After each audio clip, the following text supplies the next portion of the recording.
वह आज फिर करा रही थी, कर्मा वालियों, पागा वालियों, मेरी सुनो, सुन लो, सुनते क्यों नहीं। परंतु उसकी कोई नहीं सुनता, सब बहरे हो गए हैं। कान अब मतलब सुनते हैं। अब भला कौन सुने उसकी।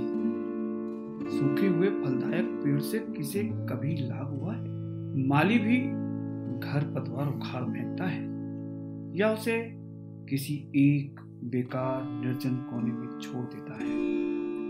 वृद्धा ने कभी ऐसा नहीं किया। अपने उजड़ते उपवन के हर पौधे को सहेजने का सफल प्रयास किया। 70 वर्षीय वृद्धा की आवाज सुनकर मनोज अपने अतीत के पन्नों में अपनी मां की उकेरती तस्वीर देखने लगा। उसकी भी एक मां थी, 2 कमाऊ बेटों की मां, जिसने उन्हें पाल पोसकर बड़ा करने का एक अंतहीन सफर तय किया। जिसके सफर में कांटे तो अनेक थे, परंतु उसका सिर्फ एक उद्देश्य था कि ये पल जाएं। उसे क्या मिला? सिर्फ एकांकीपन। मां क्यों चाहती है भौतिक सुख?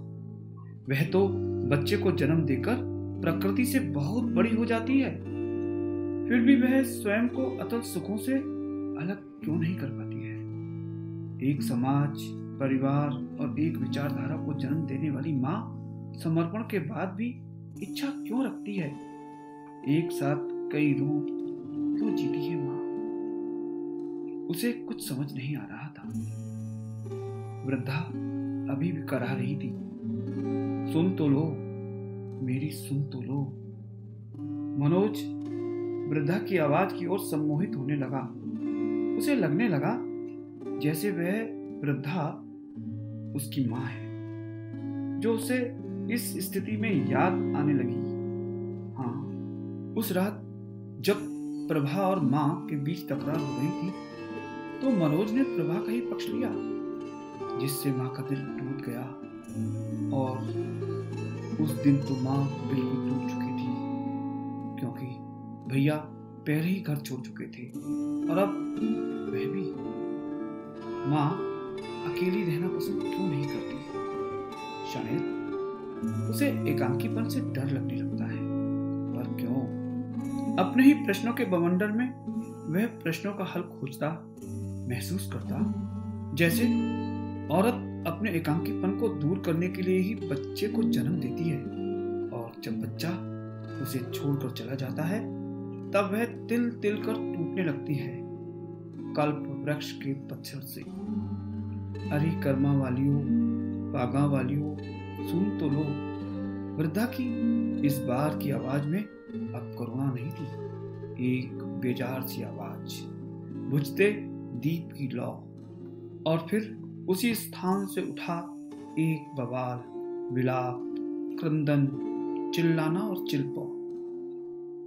मनोज इस उपक्रम से बोझिल उठा। अभी तक तो कोई उसकी आवाज भी नहीं सुन रहा था। एकाएक सभी का वृद्धा के प्रति प्रेम उमड़ पड़ा। लोगों का जमघट, मोटर गाड़ियों का रेला, एक दूसरे को सांत्वना का सिलसिला जारी हो गया। जिस वृद्धा को शायद उसके बुढ़ापे में एक चादर भी नसीब नहीं हुई होगी, उस पर 2 शाले भेंट होने का एक आडंबर, दान दक्षिणा, फिर धार्मिक अनुष्ठानों का पाखंड और एक वैभवता की प्रदर्शनी। पास के सटे मकान पर खड़ा मनोज वृद्धा के सजे डोले में अर्थी देख सकपका गया। वृद्धा के शव पर सैकड़ों फूलों की मालाएं, इत्र और मेवों की बरसात हो रही थी। जीवन भर जो वृद्धा निरीह जीवन की विविधता जी रही थी, आज उसके मरने के बाद भी यदि कुछ आनंद मिलता होगा तो वह इन आडंबरों से आनंदित हो उठी होगी। एक पड़ोसी के नाते मनोज 13वीं पर सपरिवार आमंत्रित था। पंडित के वैदिक मंत्रों के बीच मनोज की नजर वृद्धा की तस्वीर पर जा टिकी। तस्वीर की मालाओं के घूंघट से झांकती वृद्धा को देख मनोज के पैरों तले से जमीन खिसक गई। उसे लगा जैसे वह अभी अरावलियों की पहाड़ियों से एकाएक कूद पड़ा। मानवीय संवेदनाओं के लवादे में मनोज धंसता चला गया। प्रभा भी गश खा गिर पड़ी। सभी प्रभा व मनोज की ओर दौड़ पड़े। क्या हुआ? पानी पिलाओ, हवा करो आदि वाक्य हवा में उछलने लगे। लंबी तामीरदारी के बाद प्रभा अपने को संभालती हुई बिफर पड़ी। अरे माँ जी, आप मेरे इतने पास होते हुए भी दूर, बहुत दूर क्यों रह रही थी? कोई क्या जाने, इसका जवाब तो उस वृद्धा के अलावा किसी के पास न था।